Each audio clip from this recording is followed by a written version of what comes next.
भगवान की जय। शिवानंद भगवान की जय। प्रभु रामचंद्र भगवान की जय। बजरंग बली की जय।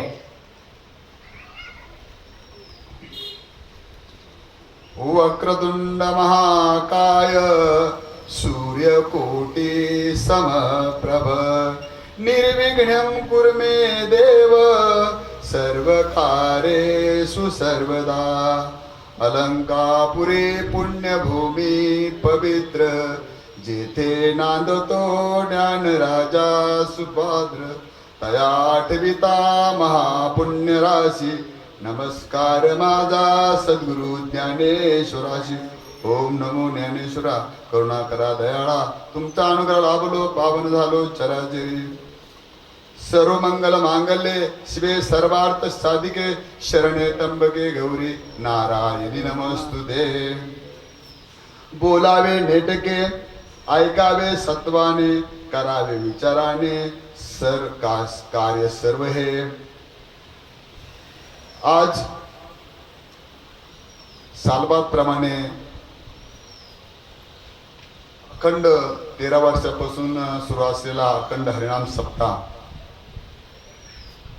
तर सालाप्रमाणे या वर्षी सुद्धा शंकर भगवानच्या दरबारामध्ये हा सप्ताह चालत असतो. 13 वर्षी याला आज कंटिन्यू होत आहेत. त्यानिमित्ताने साधारणतः प्रत्येक दिवसाला एक कीर्तन सेवा आणि प्रत्येक दिवसाला एक प्रवचन सेवा याच्यामध्ये प्रत्येक वक्त्यांनी आपली आज जवळजवळ 5वा दिवस आहे. 5व्या दिवसाची प्रवचन रूपी सेवा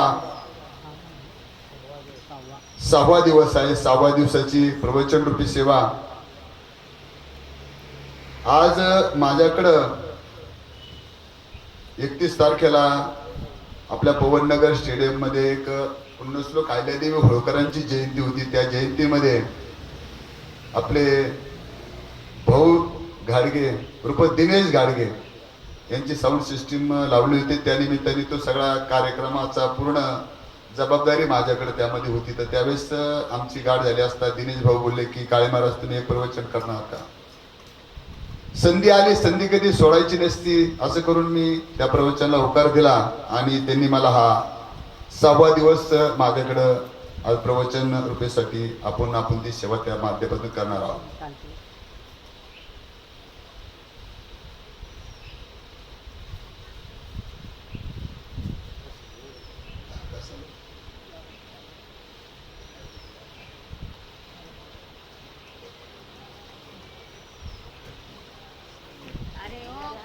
नानू ती वायर ए नानू ती चप्पल मधली वायर काढ.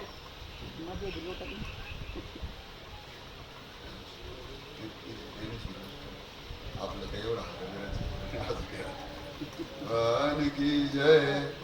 माऊली ज्ञानेश्वर महाराज की जय. निवृत्तीनाथ महाराज की जय.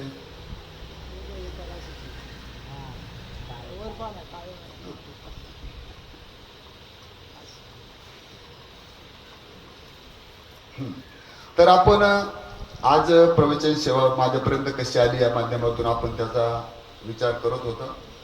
आणि त्या माध्यमातून आज जी ओवी जी निवडलेली आहे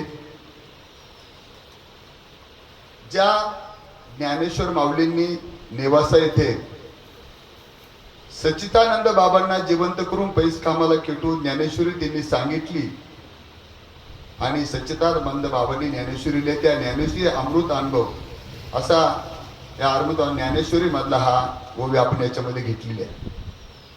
ह्या ओवीमध्ये ज्ञानेश्वर माऊली स्पष्ट सांगतात की ह्या ओवीतल्या ज्या गोष्टी सांगितल्या त्या तुम्ही जर दैनंदिन जीवनामध्ये त्याचा अवलंब केला तर 100% तुमच्या जीवनामध्ये बदल होऊ शकतो. किंबहुना ह्या जर आपण ओवीमध्ये सांगितलेल्या गोष्टी तुम्ही जीवनामध्ये दैनंदिन जीवनामध्ये ह्या जर तुम्ही अवलंबल्या ह्या जर अडॉप्ट केल्या तर 100% तुमच्या जीवनामध्ये ज्या काही निगेटिव्ह गोष्टी घडणार आहेत ज्या वाईट गोष्टी घडणार आहेत त्याच्यावर तुम्ही 100% मात करू शकता आणि त्या माध्यमातून तुमचं चांगलं जीवन तुम्ही जगू शकता. बोलावे नेटके ऐकावे सत्वाने करावे विचाराने कार्य सर्व. जीवन आपण ज्यावेळेस आपण जीवनामध्ये जन्म घेतला त्यावेळेस काय कार्य करायला पाहिजे, किंबहुना मी तर असं म्हणेल, आपण पाहिलं असेल तर ज्ञानेश्वरी पारायण चालू आहे. असं एक बी गाव नाही की ज्या गावामध्ये ज्ञानेश्वरी पारायण सप्त्याला होत नाही. असं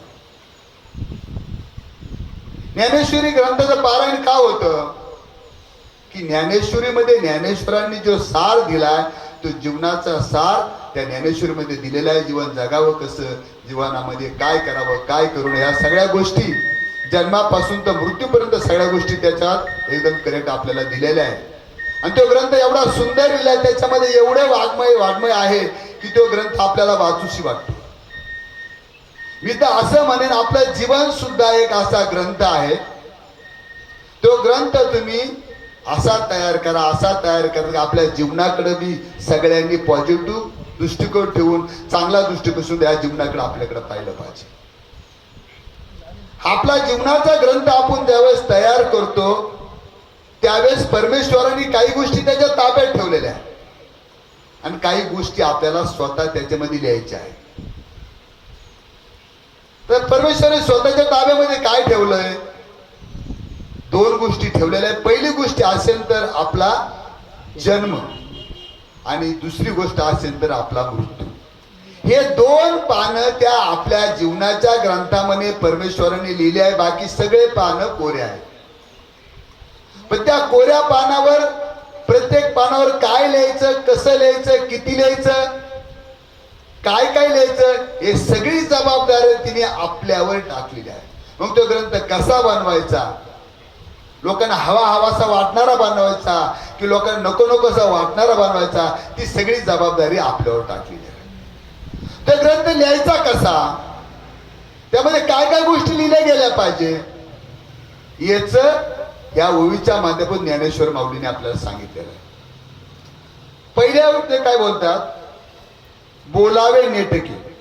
बोलावे नेटके म्हणजे काय, आपण ज्या वेळेस आपण मुखाद्वारे काही गोष्टी बोलतो तर त्या गोष्टी आपण जे शब्द बोलतो ते नीट बोलायला पाहिजे.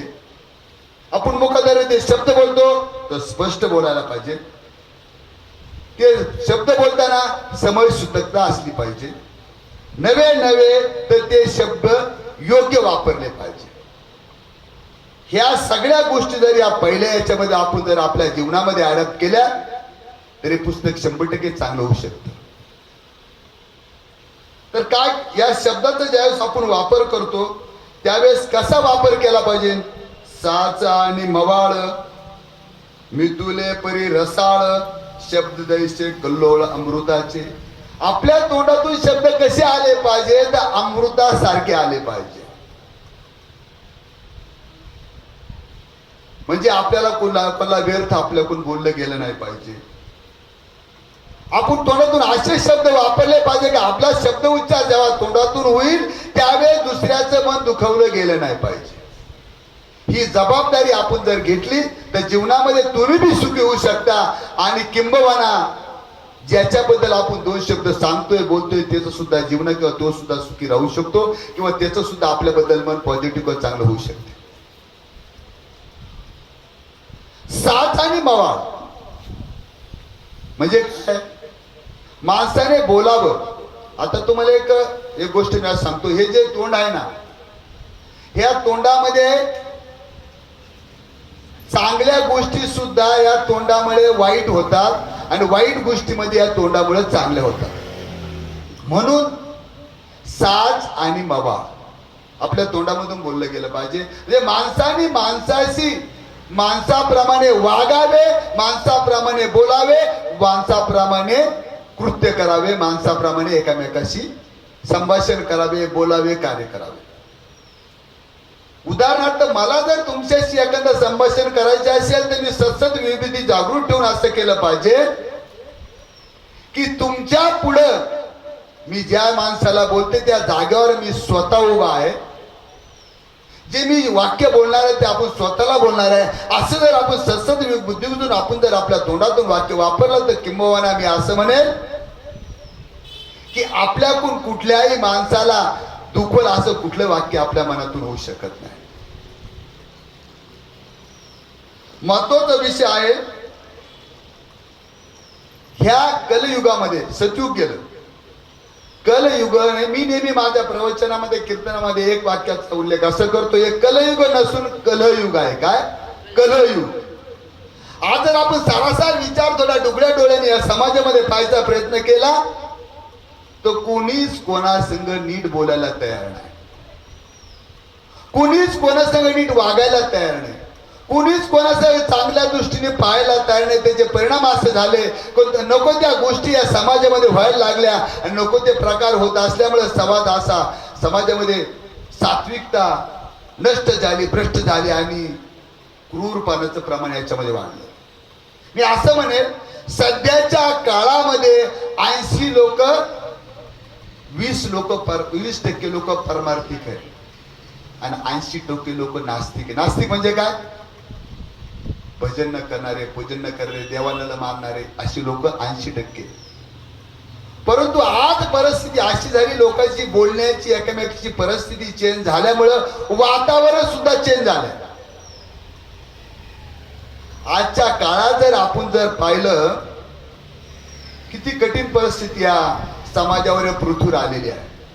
मी नेहमी कालच माझं एक इगतला प्रवचन होतं, त्यावेळेस मी स्पष्ट त्यामुळे सांगितलं की बाबा हो, या 3 माता जर वाचल्या, 3 माताला जर पृथ्वीवर जर मान भेटला तर पृथ्वी वाचू शकते, अन्यथा पृथ्वीचा नाश अटळ आहे. तर पहिली माता कोणती? जन्म माता, की ज्या जन्म मातेने आपल्याला जन्म दिला, 9 महिने 9 दिवस आपल्या उदरामध्ये जे काय पाहिजे गोष्टी दिल्या आणि सगळ्या कळ अपेष्टा श्रम हे सगळं आपण स्वतः सहन करून आपल्याला जन्म दिला, ती जन्म माता. पण मित्र, आता प्रत्येक आईवडील, जसं आई वडील लहानपणी मुलाला सांभाळतात, सगळे काय ते आई त्याची, जन्म झाल्यानंतर त्याच्या पार आंघोळीपासून त्याचं पार तुमचे तेलाने मालिश करण्यापासून तर पार त्याचं पूर्ण शी धुण्यापासून सू धुण्यापासून त्याला जेवण घालण्यापासून त्याला चालणं शिकवल्यापासून त्याचं बोलणं शिकवल्यापासून आई सगळं पूर्ण करते. आपल्या जीवनातला पहिला गुरु असेल तर आपली आई आहे. आई वडिलांची काय अपेक्षा असते आपल्यापासून? ज्याप्रमाणे आपण त्याला लहानपणी सांभाळलं, लहानचं मोठं केलं, नोकरी दिली, बायको दिली, पोरं दिलं, सगळे प्रॉपर्टी दिली, आई बापाची एकच इच्छा असते की म्हातारपणी जसं आपण त्यांना सांभाळलं, त्यांचं आपण ज्याला लहानपणी जसं सांभाळलं त्याने आई वडिलांना म्हातारपणी सांभाळायचीच प्रामाणिक इच्छा असते.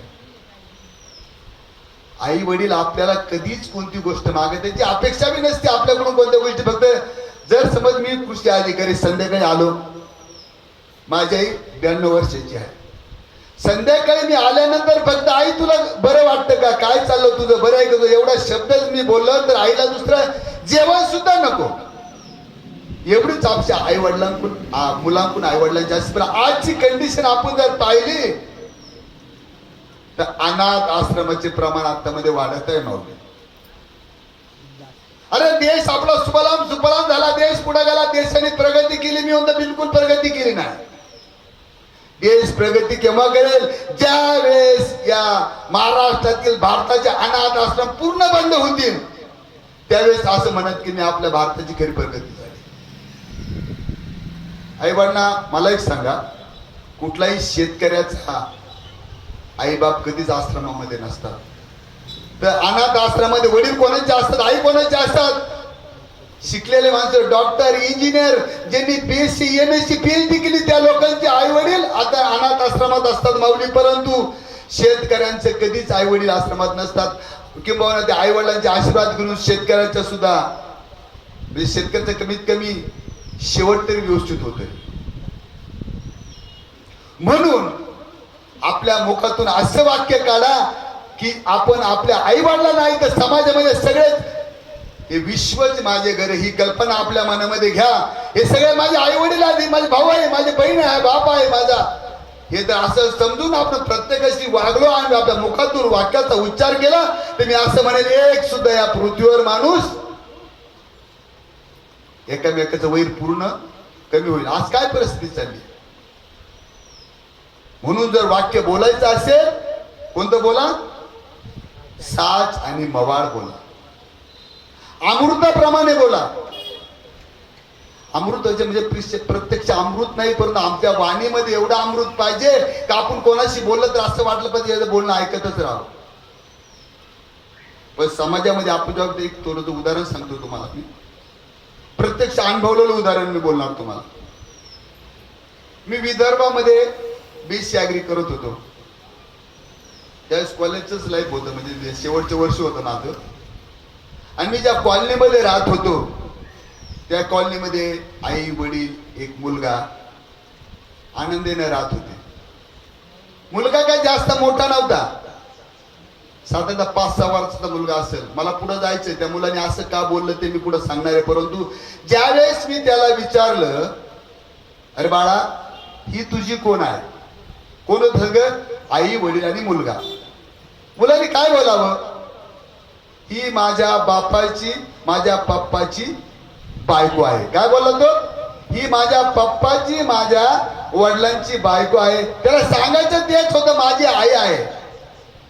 पण हे तोंड मी तुम्हाला बोललो, चांगलं बी वाईट बी. तिने जर स्पष्ट अमृतवाणी वाणीमध्ये म्हणलं असतं तर महाराज ही माझी आई आहे, ही माझी माता, ही जन्ममाता आहे. वाक्य बोला, असं बोलू नका जिने माणूस दुखाला जाईल. त्याला सांगायचं एक होतं, आपल्या अ पासून तर ने पर्यंत आपल्याकडे अक्षर आहेत, काही स्वर आहेत, काही व्यंजन आहेत, पण त्याचा वापर कसा करायचा हे आपल्या वाचेवर आपल्या बुद्धीवर अवलंबून आहे. म्हणून तुम्हाला जर बोलायचं असेल तर तुम्ही दुसऱ्याची असं बोला की आपल्या बोलण्यामुळे कोणाचं मन दुखवलं गेलं नाही पाहिजे. काय करायचं या नक्की काय मुखाद्वारे काय करायचं, काय बोलायचं, चांगलं म्हणजे काय बोलायचं. मी नेहमी सांगतो, मुखाने देवाचे नामस्मरण घ्या. नामस्मरण घेतलं आणि मी एवढं मी सांगन, सकाळी ज्यावेळेस तुम्ही उठता त्यावेळेस, आता त्या मुलाने तसं काय बोललं मी तुम्हाला माझ्या पुढच्या गोष्टीमध्ये येणार आहे. सकाळी उठल्यावर आईने स्नान करावं, तुळशीला पाणी घालावं आणि देवपूजा करावी. ती जेव्हा आई दर दिवस तुळशीला पाणी घालीन, देवपूजा करीन, त्याच घरामध्ये तिची जर मुलगी असली तर ती 1दा 2दा 3दा 4दा पाहिल. आणि एक दिवशी तीच मुलगी तिच्या आईला विचार, आई तू काय करतेस? What R doing? तू सकाळी उठून काय करतेस? स्नान केल्यानंतर आईनं तिला जर सांगितलं, तुळशीचं महत्व तिला पटवून दिलं, देवपूजेचं महत्व त्याला पटवून दिलं, प्रार्थनेचं महत्व पटवून दिलं. किंबहुना ती पोरगी एक दिवस असाही की ती पोरगी तुमच्या शेजारी बसून तुम्हाला जेवढे श्लोक पाठ आहे तेवढी तुमची ती मुलगी त्या देवापुढे श्लोक म्हणू शकते. ज्ञानेश्वर माऊलींची प्रार्थना म्हणू शकते, पांडुरंगाची प्रार्थना पसायदान म्हणू शकते. ज्या ज्या गोष्टी तुम्ही म्हणाल त्या गोष्टी तुम्ही ऑटोमॅटिकली संस्कार त्याच्यामध्ये होणार. इथं पुस्तक लिहायची सुरुवात इथून होणार. आपल्या आयुष्याचं पुस्तक लिहायचं तर इथून सुरुवात होणार. हळूहळू ती पोरगी एक वेळ असा येईल की तुमचे जेवढे श्लोक तुमचे पाठ आहे तेवढे श्लोक त्या मुलीचे पाठ होतील. किंबहुना ती मुलगी सप्त्यामध्ये गायक म्हणून उभं राहू शकते. मुलगा असला तर गायक म्हणून राहू शकतो, मृदुंग वाजू शकतो, त्याचे ज्ञानेश्वरी पाठ असेल, कधी मध्ये हरिपाठाला जाऊ शकतो, किंवा सप्त्यामध्ये तू जाऊ शकतो. हे संस्कार आहे. त्या मुलावर जर बापाने आईने संस्कार केले असते त्याच्या मुखातून असे शब्द कधीच आले नसते, ही माझ्या बापाची बायको आहे म्हणून. हे तोंड मी बोललो की देवाचं नामस्मरण करा. अहो नामस्मरण कधी करायचं, त्याला किती वेळ द्यायचा? तुकाराम महाराज म्हणतात, कामामध्ये काम तुम्ही म्हणा राम राम, सेपरेट त्याला वेळ द्यायची गरज नाही. काम चालू आहे, भाजी कापू राहिले, श्री कृष्ण गोविंद हरे मुरारी हे नाथ नारायण वासुदेव, किंवा तुम्हाला जे म्हणायचं ते म्हणा. मग त्यावेळेस आपण देवाचं नामस्मरण घेतलं, त्यावेळेस तुम्ही स्वयंपाक करता. बऱ्याच ठिकाणी असं पाहिलं, याच्या मसनी आहे भजनाच्या, त्याच्यामध्ये काही ठिकाणी ओम त्र्यंबकं यजामहे सुगंधिं पुष्टिवर्धनम् उर्वारुकमेव बंधनात् मृत्योर्मोक्षी यमामृतात्, असे वेगळे वेगळे वेगळे कायला हे त्याच्यामध्ये काय लिहिलेले त्याच्यामध्ये फीड केले त्या बाया त्या दररोज ऐकताना आपला स्वयंपाक चालू असतो. अन्नपूर्णा म्हणजे काय हो? आईच्या हातची भाकर का गोड लागते? मीठची भाकर का गोड लागत नाही? मीठची भाजी का गोड लागत नाही? आईच्या हातचं दूधची साधी मिरची का गोड लागते? तर आई त्या मिरचीमध्ये आणि भाकरीमध्ये एवढे प्रेम होते की तुमचं पाचवी पक्वान सुद्धा त्याच्यामध्ये फिक्क असतं. आम्ही ज्यावेळेस कॉलेज करत होतो अमरावती अकोल्याला, आम्ही वर्षातून 2 वेळेस घरी यायचो, दिवाळीच्या आणि उन्हाळ्याच्या सुट्टीमध्ये. ज्यावेळेस घरी यायचो ज्यावेळेस आईच्या हातची बाजरीची भाकर आणि मिरची ज्यावेळेस खायचं ना, या 6 महिन्याचं जे आपलं शरीर जे हापपले होतं, तृप्त होतं, ते पूर्ण फक्त एका भाकरीच्या तुकड्याने आईच्या हाताचं आपलं पूर्ण शरीर. आणि असं वाटायचं अरे वा वा वा, आपण तर आईच्या हातचं जेवलो तर अमृत. आणि प्रत्यक्ष आपण, आणि तुम्ही मेसमध्ये ती भावना नसते. मेसची फक्त बाई काय करते, पोळ्या लाटते, टाकते आणि एक टपाचं खाय आणि इथून जाय. पण आई ज्यावेळेस मेसची बाई पोळ्या लाटत असते, तिच्या मनात एवढं गोष्टी असते की 1 चपाती तो कसा कमी खाईल हा विचार त्या मेसवाल्या बाईच्या मनामध्ये असतो.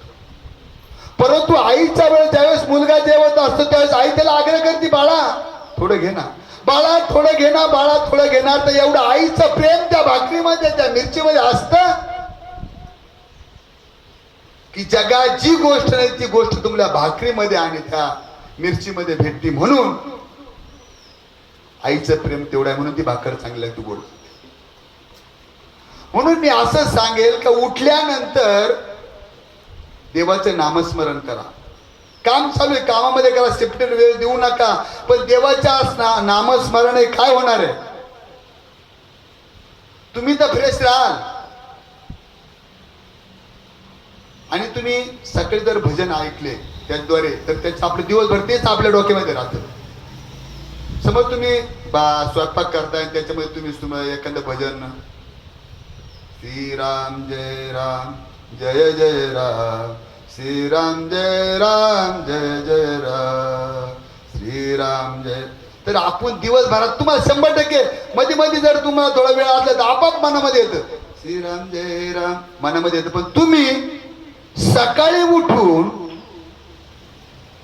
ज्यावेळेस ऑक्सिजनचं प्रमाण भरपूर आहे, ओझोन वायू भरपूर आहे, त्या वातावरणामध्ये तुम्ही जर एखादं हिंदी गाणं, एखादं मराठी गाणं, शांताबाई हे ते गाणं ऐकलं तर दिवसभर ते गाणं तुमच्या डोक्यात राहील. आणि महत्वाचं म्हणजे तुमचं मी तुम्हाला स्पष्ट सांगतो, तुम्ही उठल्यानंतर पॉझिटिव्ह विचार करा, पॉझिटिव्ह विचार करा. पॉझिटिव्ह ऑटोमॅटिक आपल्या शरीरामध्ये पॉझिटिव्ह हार्मोन तयार होतात. पॉझिटिव्ह हार्मोन तयार झाले की आपल्याकडून पॉझिटिव्ह गोष्टी तयार होतात. आपल्याला खऱ्या अर्थाने जीवन जर सुखी जगायचं असेल, पॉझिटिव्ह जगायचं, निरोगी जगायचं असेल, आनंदी जगायचं असेल, तुम्हाला परमेश्वराचा धावा केल्याशिवाय, भजन कीर्तन भारूड हे ऐकल्याशिवाय इथं पर्याय नाही. हे ऐकल्याने परिणाम होतो का? 100% परिणाम होतो. त्याचे एक उदाहरण मी तुला देतो, नंतर मी पुढे जाणार. एका गावामध्ये नवरा बायको राहत असत, नवीनच, म्हणजे साधारणतः 2-4 वर्ष त्याच्यामध्ये लग्नाला झालेले असतं, मुलगा वगैरे त्यांना काही नसतं. असा सप्ताह चालू असतो. पण त्याच्या दोघांमध्ये एक प्रॉब्लेम असा होता, बायको आध्यात्मिक धार्मिक होती आणि माणूस नास्तिक नाही म्हणतात, परंतु तो काय तिच्या मताला सहमत नव्हता. ज्यावेळेस संध्याकाळी कीर्तनाचा कार्यक्रम लागला, चांगले नामवंत कीर्तनकार काळे महाराजांचं कीर्तन समजा किंवा कोणाचं दिग्गज माणसाचं कीर्तन चालू असताना त्या बाईने त्या माणसाला वाटलं की आपण दर दिवस श्रवण भक्ती करतो, ज्या सर्वात महत्वाची भक्ती परमेश्वराने श्रवण भक्ती सांगितली आहे. आपण दर दिवस वेगवेगळ्या महात्म्यांचं कीर्तन ऐकतो, काहीतरी चांगले शब्द आपल्या कानावर पडतात, बोलावे याच्यावर विषय बोलतो मी, आपल्या कानावर पडतात, त्याच्या ऑटोमॅटिकली आपल्या शरीरामध्ये चांगला, मनामध्ये चांगला परिणाम होऊन आपल्या चांगल्या गोष्टी आपल्या करतात. त्या बाईला वाटलं आपल्या नवऱ्याला म्हणावं, या वर्षी आता ह्या एका कीर्तनाला तुम्ही चला तर खरी. तिने आग्रह केला, अहो आज अशा महाराजाचं कीर्तन आहे, तुम्हाला आज कीर्तन ऐकायला यायचं. ती म्हणलं, हो बाई तुला जायचं तर जाय, मी काय तिकडे कीर्तनाला येणार नाही. पण पण कसं राहतं, राजा बोले दल हाले तसे, बायको बोले आणि घर हाले, अशी गंमत असते. नाही खरं आहे, कलियुगामध्ये या गोष्टी सगळ्या घडतात. मीच तुम्हाला त्याच गोष्टी क्लिअर सांगणार आहे. बायको बोले घर हाले या नियमानुसार त्याला वाटलं की संध्याकाळची भाकर भेटू नाही तर नाही भेटू, मग त्यासाठी आपल्याला मनात नसलं तरी आपल्याला कीर्तनाला जावं लागेल. म्हणून आवरलं सगळं आणि कीर्तनाला जाऊन बसले. दोघं कामाला जायचे, गरीब कुटुंब होतं, कामाला जायचे, दिवसभर कामाला दोघं बी कामावून आले आणि कीर्तन सुरू झालं. कीर्तन सुरू झालं. बाबा हळतडाऱ्या अशा खांबाला चिरून बसला पुढे, ह्या खांबाला पुढं, बाबाच्या पुढंच, बाबाची दररोज नजर त्याच्या पुढं. चाल कीर्तन चालू झाले. कीर्तन थोडं पुढे गेल्यानंतर बाबाला झोप लागली. काय झाली? झोप लागली. तो काय करायचा, कीर्तन चालू मध्ये आता डुकला घ्यायचा, पण बाबाच्या लक्षात आलं हा बाबा झोपून राहिला. मग त्याच्या बाबांच्या लक्षात आलं कीर्तन करतो, अय म्हणलं तो माणसाचे डोळे उघडले. तो काय म्हणला, बाबा तुमचं चालू द्या मी जागाच आहे. काय म्हणास तो, तुमचं चालू द्या मी जागाच आहे. परत डोळे उघडले, परत थोडं ऐकलं, परत झोपला. बाबाच्या गावाला तुमचं चालू द्या मी जागाच आहे. असं करता करता करता करता करता कीर्तन जवळ संपलं आणि कीर्तनाला शेवटी काय केलं, त्याला झोप लागली. सगळे लोक निघून गेले आणि बाबाला लक्षात आलं का माणूस झोपल्या. बाबाने त्याला उठवलं, माऊली उठा कीर्तन संपलं. डोळे बिळे चोळले. नवरा बायको दोघं घराकडे निघून गेले. 12:30 आपल्या खेड्यामध्ये 9 ते 11 व तसं कीर्तन होता 12 वाजले. तिथं सगळे इकडे तिकडे होता. दोघं निघली जोडी, गेले तिथं घरी झोपले. परंतु चोर सुधाले हुशारात का, ज्या ठिकाणी मॉब आहे तिथंच ते चोर, तिथंच बरोबर ते आपली संधी साधतात. मग त्याच्या लक्षात आलं का हे आता इथं कीर्तनाचे सगळे लोक इकडे असतील, म्हणजे चोर काय केले, त्यांच्या ते नेटकेच पडले होते आणि थकलेला होता बिचारा, तिथं झोपत होता. इथं त्याला टपकन झोप लागून गेली. चोर आले, 4 जण होते. हळूच भिंतीहून उडी मारली, दरवाजा उघडला. आता असे काही लोक दिवसभर जे केले ते रात्री बरायला त्यावर का बरेच लोक असे, एकदा डोळे झाकले झालं असं करीतच घरी बोलत राहत्या. मग ते 4घांनी उडी मारल्यावर काय म्हणला, तुमचं चालू द्या मी जागाच आहे. काय म्हणला, तुमचं चालू द्या मी जागाच आहे. चोरांना वाटलं अरे हा जागा दिसतोय, पण त्याच्यातले एक म्हणला, नाही रे तसं काही नाही, असं नसन जागा, तू म्हणत असेल तसं. पुढे गेल्यानंतर काय झालं, नेटकच त्याच्या एका ठिकाणी एक कार्यक्रम होता, त्यासाठी 3 लाख 2 लाख रुपये जमून एका डब्यामध्ये ठेवलेले होते की 2-3 दिवसांनी त्याला त्या कार्यक्रमासाठी किंवा त्या याच्यासाठी ते पैसे त्याला द्यायचे होते. आणि चोरांनी ते हेरलं होतं की याच्याकडे पैसे, आपण हे बरोबर झोपेमध्ये याचे पैसे काढू. तिथं आले, दरवाजा उघडलं, परत त्याचं तेच, तुमचं चालू द्या मी जागाच आहे. डब्या पैसे जाता परत तो म्हणला, तुमचं चालू द्या मी जागा. त्याच्यात हा 100% जागा आहे, आपली मजा करू राहिला का, आपल्या पौराला आपण पुढे जातो का येतो का. त्या डब्यापर्यंत जाऊ सर विषय असा झाला की चौघामध्ये चर्चा झाली, हा जागाच आहे. आपल्याला म्हणतो तुमचं चालू द्या, म्हणजे तुमची चोरू चालू द्या मी सगळं पाहू राहिलो. काय म्हणला तो, तुमचं चालू द्या मी जागाचे. त्यांच्या लक्षात असं आलं का हा माणूस जागा, हा जर माणूस ओरडला आजूबाजूच्या गल्लीतले लोक जागे होतील, जागे झाले का आपल्याला धरतील, आपल्याला मारतील, पोलीस स्टेशन येते, सगळं त्यांच्या डोक्यात चेक बिघायला लागलं. चोर पळून गेले. काय झालं, फक्त त्यांच्या मुखातून, म्हणजे या कीर्तनकार महाराजांच्या मुखातून तिने काही चांगल्या गोष्टी ऐकल्या. त्याचा परिणाम असा झाला की त्यांचे 1,00,000-2 लाखाचं नुकसान त्या दिवसाचं वाचलं. सांगायचं तात्पर्य मला ह्या दृष्टात सुद्धा असं आहे की तुम्ही कोणती चांगली गोष्ट ती पहिली करा, वाईट गोष्ट बाजूला करा. पण कलियुगामध्ये काय होतंय, एखादी चांगली गोष्ट केली का ऐका, त्याला लोक 100% अपोज करतात. 100% चांगली गोष्ट करा. तुम्ही एका ठिकाणी मीटिंग घ्या सप्त्याची, किंवा एखाद्या मंदिरात जीर्णोद्धार, याला लोक नाव ठेवतात. पण जर लगेच 5-6 कावळे लगेच ते जमतात पिंडावर, बरोबर आहे की नाही. किंवा तुम्ही जर लगेच त्याला वेळ लागत नाही, त्याला तिथं पैसे खर्चायला तयार होते माणसं, मी घालतो पण तुम्ही चला. म्हणजे चांगलं काम करताना तुम्हाला सुरुवातीला, आता समज 13 वर्ष झाले, हे कोकणीताई सप्ताह करते 13 वर्षापासून लेडीजच बरं का. चांगल्या चांगल्या लोकांना 13 वर्ष सप्ते करता येत नाही. त्याची 4-5 कारण आहे. कलाकार जादूगार राहतात, वाजवणारा गाणारा, त्यांचं ते ताल पाहता पाहता आणि त्यांचं सांभाळता जातं का मला माहिती. मी बारोडामध्ये लोक घेऊन जातो सगळ्या महाराष्ट्रामध्ये, त्यामुळे मला माहिती ती परिस्थिती. पण 13 वर्ष हे सगळं संपत आलंय याच्यामध्ये. म्हणजे त्यांनी हे व्यवस्थित ठेवलं म्हणून. प्रत्येकाचं तेच काम आहे बरं का. याच्यावर मी नेहमी म्हणतो, ज्या वेळेस तुम्ही समाजामध्ये वावरत असता त्यावेळेस तर तोंडामध्ये साखर आणि डोक्यावर बर्फ ठेवा. तुम्हाला जिंदगीत कोणताच प्रॉब्लेम येणार नाही, संसारात ना तुमच्या समाजामध्ये ना पाहुण्यात रावल्यात. पण आपण नेमकी उलट करतो. म्हणून बोलावे नेटकं, म्हणजे नेटकं बोलायला पाहिजे. काही लोक काय करतात, वाच वाच वाच वाच वावळट बळवट करत राहत्या. नाही तर म्हणजे बालिश भाऊ बायकात बडबडला. ते काही लोक आहे ना असे वाचा वाचा बोलत राहतात, मग त्याला लोक इग्नोर करतात. जसं मग त्या वचवच करणं आला का माणूस काय करतो, आला का लगेच आपला रस्ता ते बदलून घेता. तर असं न करता जर आपल्याला चांगलं पुस्तक जर आपलं आयुष्य घडायचं असेल तर तुम्हाला वाचा शुद्धी पहिली होती. वाचा शुद्धी नुसतं असं केलं तर तुम्हाला समज. आता बघ एखाद्या ध्यानाला महाराज बसले योगी आणि तुम्ही जर त्याला डिस्टर्ब केला, ती जर एक शाप दिला तो शाप 100% खराच राहायचा. आज तेवढे माणसं सहनशीलता ध्यान धारणा समाधी हे लोकांपासून लय लांब राहिलं. तसं चित्तच जागेवर नाही, ते करूच शकत नाही. त्यामुळे आपल्या वाचा शुद्धी त्याच्यामुळे गेली. वाचा शुद्धी करायची असेल तुम्ही ग्रंथ वाचा, ज्ञानेश्वर वाचा, तुकाराम गाथा, अमृत, एवढं संतांचं प्रचंड वाङ्मय आहे. ते तुमच्या मुखाद्वारे तुम्ही वाचायला पाहिजे. आणि बोलायचं तुम्ही साध बोला, चांगलं बोला, मवाळा बोला, की ज्याच्यामध्ये आपण समाजामध्ये चांगलं कार्य करून आपलं चांगलं ना. चांगलं बोललं त्याला माणसं चांगलं म्हणते. ना कीर्तनकार आहे बऱ्याच ठिकाणी होते बरं. अभंग दुसरीकडे सांगतो, तिसरीकडे शेवटपर्यंत अभंगात येत नाही तो कीर्तनकार. ते एकदा तिथून गेलं लोक आजचा दिवस वाया गेला.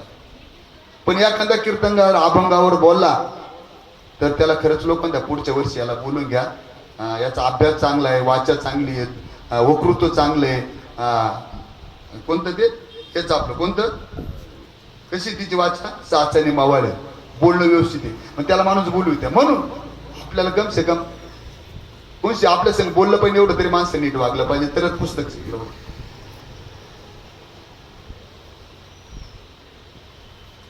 तर महत्वाचं जर आपल्याला एखाद्याला वाईट बोललं तर काय त्रास होतो, त्या माणसाला शारीरिक मानसिक बौद्धिक एवढा त्रास होतो, संताप होतो त्याला, त्या पुढच्या माणसाला. पण ऑटोमॅटिकली त्याला आवा काही लोक तुम्ही अंतर मन आणि बाह्य मन 2 मन असतं आपल्याकडं. तुम्ही किती क्षणिक आनंदासाठी गोष्ट करा, पण तुम्ही एकदा घरी गेले ना अंगावर गोदडी घेतली का ते अंतर म्हणून दार वाईट केलं रे बाबा तू आज. 100% अंतर्मन म्हणतो तू आज वाईट केलं. ते रात्रभर झोप देत नाही, तापून तर फॅनकडे टाकता माका पाहत राहतो. सत्य नाही गोष्टी जीवनात त्या. म्हणून त्याला त्रास नको, आपल्याला त्रास नको. ह्या गोष्टी जर आपण ठेवल्या, याप्रमाणे आपण आयुष्य जगलं तर 100% आपल्याकडून चांगलं कर्म झाल्याशिवाय राहणार. ह्या पद्धतीने आपण जर त्या गोष्टी जर केल्या तर 100% आपल्याला चांगल्या प्रकारे याची गोष्ट. आता नाम घ्यायचं म्हणलं, नाम काय किती मोठे आहे ना. गगनाहुनी वाढ नाम आहे, किती मोठे आहे ना. अरे तुमच्या आकाशापेक्षा मोठं नाम आहे, गगनाहुनी वाढ नाम आहे. एवढं नाम मोठं आहे, तर नाम घेतला असेल तर तुमचा उद्धार होईल, तुमच्या कुळाचा उद्धार होईल. किंबहुना तुमचे जे पूर्वजक आहेत त्या नामस्मरणाने तुमच्या 12 कुळाचा 7 कुळाचा उद्धार याच्यामध्ये केला जातो, होतो 100%. पण ते नाम कसं व्हायला पाहिजे, नाही तर मग लक्ष इकडं जातो पंढरपूरला आणि लक्ष कुठं घरी. मग घरी कुठं लक्ष, हे उठले असतील का, गेलेत का नोकरीला, पोरे उठला का, शाळा गेल्या का, गाय दुखलं, नाहीच होणार ते. जेवढा वेळ तुम्हाला द्यायचा आहे तेवढा नामस्मरणात चांगला द्या. नामस्मरण मनापासून करा, शारीरिक मानसिक बौद्धिक पूर्ण कॉन्सन्ट्रेशन त्याच्यामध्ये ठेवा. शरीराने मनाने त्याच्यामध्ये नामस्मरण करा. 100% तुम्हाला चांगलं फळ भेटल्याशिवाय राहणार नाही. दुसरा विषय तो ऐकावे सत्वाने.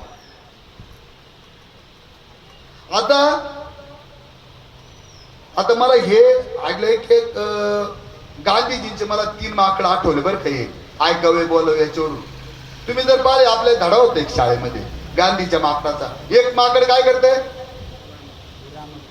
कानावर हात ठेवते, एक माकड डोळ्यावर हात ठेवते, एक माकड तोंडावर हात ठेवते. आणि आता एक नवीन माकड आले, चौथं माकड मोबाईल. हे माकड फार खतरनाक आहे. तर 3 माकडे 4 माकडे काय सांगतात, या सगळ्या वळीचा सार पूर्ण या 3-4 गोष्टीचा सार हे 4 माकडे सांगतात बरं का. गांधीजींचं पहिलं माकड असं करतंय, काय करतंय ते, वाईट बोलू नका. जरी आता वाईट बोलू नका जर समजा आता इथं परिस्थिती नाही, आता पाणी कमी पडलं तर खेड्यापाड्या जर पाणी जर कमी पडून टँकर जर आला ना, अगं बाया बाया बाया बाया बाया पार पदर गोसू भांडत आहेत एकमेकाशी, बरोबर आहे की नाही. भांडत आहेत आणि भांडण्याने काय होतं तिथे म्हणतो अरे वा छान बोलले माझ्या संग बरं का, दर असं बोलत जा बाई माझ्या संग असं म्हणते ती मी म्हणते तुझं मी वाटलं होते का बाया तशा. मग एकदा ते माकड सांगतं चांगलं बोला वाईट बोलू नका, तर तेवढा नियम आपण आयुष्यामध्ये पाळला पाहिजे. हे माकड. दुसरं काय, ऐकावे. लोक नेमकी उलट करते बरं का. एखादं भांडण चाललं ना गल्लीमध्ये, कान लावून बारीक इथं हरिपाठ नाही ऐकणार, एखादं कीर्तन नाही ऐकणार, पण एखादं भांडण चाललं का किती शिव्या त्या सुद्धा पाहिजे फाटरात. ज्ञानेश्वर माऊली म्हणते ऐकावे सत्वाने, सात्विक ऐका. ऐका सात्विक ऐकलं बा, तम रज आणि सत्व 3 गुण आहे आपल्या शरीरामध्ये. सात्विक तुम्ही जेवण करा, सात्विक बोला, तर सात्विक तुमच्या शरीरामध्ये ऊर्जा तयार होते. सात्विक विचार तुमच्या शरीरामध्ये येतात, सात्विक विचार तुमच्या मनामध्ये येतात. ऑटोमॅटिकली आपल्याकडे सात्विक विचार आले का आपण सात्विक वागायला प्रयत्न करतो, आणि ऑटोमॅटिक आपण सात्विक वागलो तर सात्विक गोष्टीकडून सात्विकच गोष्टी आपल्याकडून तयार होतात. आपल्याकडून सात्विक गोष्टी ऐकल्या जातात, सात्विक गोष्टी ऐकलेल्या गोष्टी आपण दुसऱ्याकडे सात्विक गोष्टी सांगतो. पण आजच्या काळामध्ये ह्या दोन्हीमध्ये किती अंतर आहे, डोळे आणि कानामध्ये 4 बोटाचं अंतर, पण ते 4 बोटाचं अंतर 400 किलोमीटरच्या दरम्यान झालेले आजच्या कंडिशनला. धरावे मारावे. ऐतिहासिक एक गोष्ट आहे, राजांच्या काळामध्ये त्याला सांगितलं असतं त्याला धरून आणा, ते ऐकतात त्याला मारा. मग ते काय करतात, त्या सैनिक त्याला जाऊन मारता, म्हणजे धरायचं झालं मारायचं, ऑटोमॅटिकली ते करायला गेले झालं एक असं होत असतं. म्हणजे करायला गणपती आणि झाला मारुती, अशी गोष्ट तिथं मध्ये होत असते. म्हणजे ऐकायचं असलं तर काय करा, चांगल्या गोष्टी ऐका.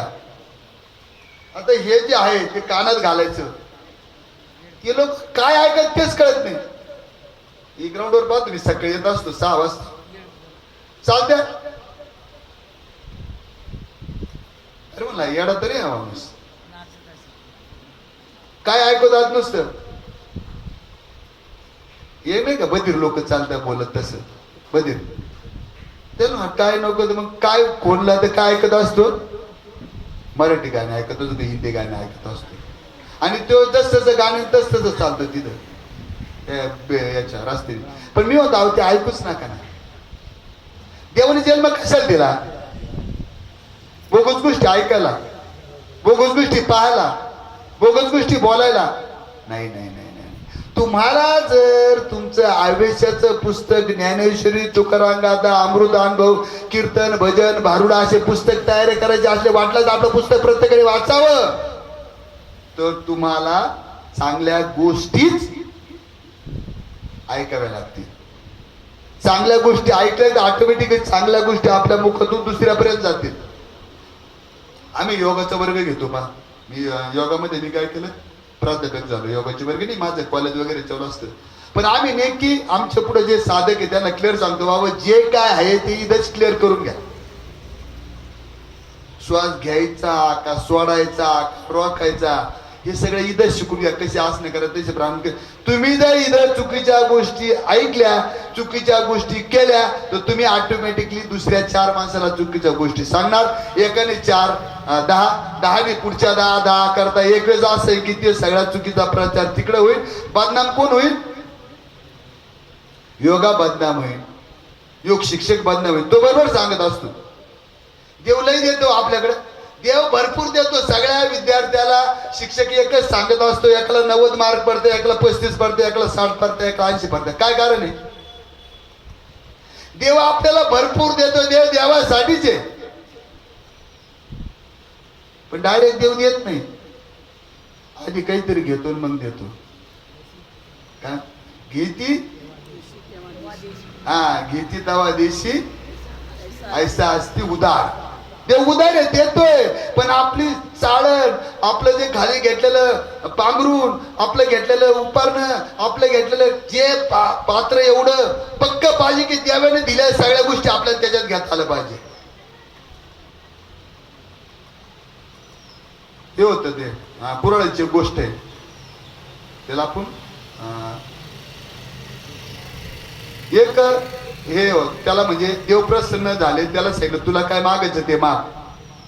त्याला हे होतं काय म्हणतं त्याला असं याचं मला नसतं, दुसऱ्याचं माझ्या घरात कसं हाच त्याच्या डोक्यात विचार नेहमी चालायचं. तेव्हा प्रश्न झाला बा घे तुला काय मागायचं माग. तेव्हा आता संधी आली, आपण आता भरपूर मागून घेऊ. पण देवाने आठ ठेवलीच एक बाबा, तुला मी देईन, तुझे जे झोळीत राहील ते तुझं खाली पडलं का माझं. काय सांगितलं? झोळीत राहील तुझं खाली पडलं का माझं. देवाने सुरू केलं टाक टाक टाक टाक. तिने असं पंच घेतला होता तो, इकडून पाहिलं का तिकडून दिसायचं, बरोबर आहे. तर घेतला टाकता टाकता टाकता टाकता टाकता टाकता शेवटी ज्याच्या प्रारब्धाचे जोडे धन, प्रारब्धाचे वाढे मान. प्रारब्धाच्या पुढे कोणी जात नाही. त्याच्या नशिबात ते टाकलं ती जोडी तुटली, सरळ जमिनीत गेला, 1 रुपयाचं खडकुसच त्याला भेटला नाही. अशी आपली जोडी नसते जे परमेश्वराने आपल्याला घेता आलं पाहिजे. तर ऐकावे तर काय ऐकावे? तुम्ही ऐका कान माझ्या विठोबाचे गुण. काय ऐकायचंय? तुम्ही ऐका कान, ह्या कानाने दुसरं जे माकड आहे ते ऐका. काय ऐका? तुम्ही ऐका कान माझ्या विठोबाचे गुण. किती गुण आहे? अरे ह्या आता तुम्हाला सांगतो, सगळ्या जयंत्या साजऱ्या होत्या. राजांची होते, डॉक्टर बाबासाहेब आंबेडकरच्या अहिल्यादेवीची होते, सगळ्या पार ज्योतिबा फुले त्यांच्या जयंत्या थाटामाटात तयार होता. कोणी डीजे लावते, कोणी पिपाण्या, कोणी नाचते, कोणी हे करतं कोण करतं. त्या जयंत्याला महत्व नाही. ऐका काय गुण. त्यांनी एवढे त्यांच्यामध्ये चांगले गुण होते, त्याच्यातला एक जरी गुण आपल्या आयुष्यामध्ये आपण अवलंबा, एक तरी उभी अनुभवावी, वाचावी. तर चालू आहे पारायण दर दिवस. गायीचं आंघोळ करायचं पुस्तक पानं बाबा म्हणतोय, त्याच्या मागे तुम्ही म्हणता. परंतु एक तरी ओळी अनुभवावी, म्हणजे एक ओवीच अनुभव, म्हणजे जे सांगितलं ते आपल्या आयुष्यामध्ये आचरण करा. त्या ओवीप्रमाणे वागा, त्याप्रमाणे दुसऱ्याशी आचरण करा, बोला, वागा, त्याच्याशी तसे व्यवहार करा. तर खऱ्या अर्थाने त्या ज्ञानेश्वरीच्या पारायणाचा काय होईल? पारायण केलेला तुम्हाला त्याच्यामध्ये खऱ्या अर्थाने त्याचा लाभ भेटल. म्हणून ऐकायचं तर काय ऐकायचं? ऐकायचं तर कीर्तन ऐका, ऐकायचं तर प्रवचन ऐका, ऐकायचं तर भजन ऐका, ऐकायचं तर ऐकायचं भारुड ऐका, ऐकायचं तर ऐकायचं भक्तिगीत ऐका. किती प्रचंड, बाप, एवढे प्रचंड भक्तिगीत कीर्तन तुम्ही नुसते युट्यूबला नुसतं टाकलं, राजेंद्र महाराज काळे का भारुडच भारुड, 70-80 भारुड. एखाद्या महाराजाचं नाव टाका, विश्वनाथ महाराज, त्यांचे गायनाचे काही व्हिडिओ असतील, जे त्याला परमिशन द्यायची गोष्टी दिलेल्या आहे. मला जे दिलेलं तुम्हाला दिलेलं नाही, तुम्हाला दिलेलं ते मला दिलेलं नाही. प्रत्येकाला कोण ज्याला मृदुंग वाजवता येतो तो गायनाला उभा राहील, पण जो गायक आहे त्याच्या गायसारखा तो गायकासारखा गाऊ शकत नाही. एखादा चांगला कीर्तनकार आहे, त्याची वक्तृत्व चांगलं आहे, पण तोच गायक असं ना असं सांगू शकत नाही. पण एका चांगला गायक आहे तोच चांगला कीर्तनकार होईल असं सांगू शकत नाही. म्हणून ज्याला परमेश्वराने प्रत्येकाला चांगले आणि वाईट गुण दिलेले म्हणून बरं आहे बरं का. नाहीतर कुणीच कोणाशी बोललं नसतं. उदाहरणार्थ सूर्य एकदा उगावला आणि मावळलाच नाही, काय होईल? अरे अंधाराला महत्व काय आहे? का महत्व आहे अंधाराला? सूर्यामुळे अंधाराला महत्व आहे आणि सूर्याला अंधारामुळे महत्व आहे आणि अंधाराला सूर्यामध्ये महत्व आहे. म्हणजे सुख दुःख आपल्या जीवनामध्ये आहे म्हणून आपण एकामेकाशी बोलतोय. नुसते सुखच दुःख जीवनामध्ये असतं तुम्ही कोणाशी बोलू शकत नाही. सगळे दुःख असलं तरी तुम्ही नाराज होऊन कोणाशी बोलू शकत नाही. म्हणजे परमेश्वरांनी ती नाडी आपल्याकडे ठेवलेली आहे. जास्त पळायला लागला वळलीची असं. परमेश्वरांनी ती नाडी आपल्याकडे ठेवलेली तो बरोबर करतो. आता मला सांगा, आपल्या घरामध्ये 3 भाऊ जरी असले त्यांचं जमत का?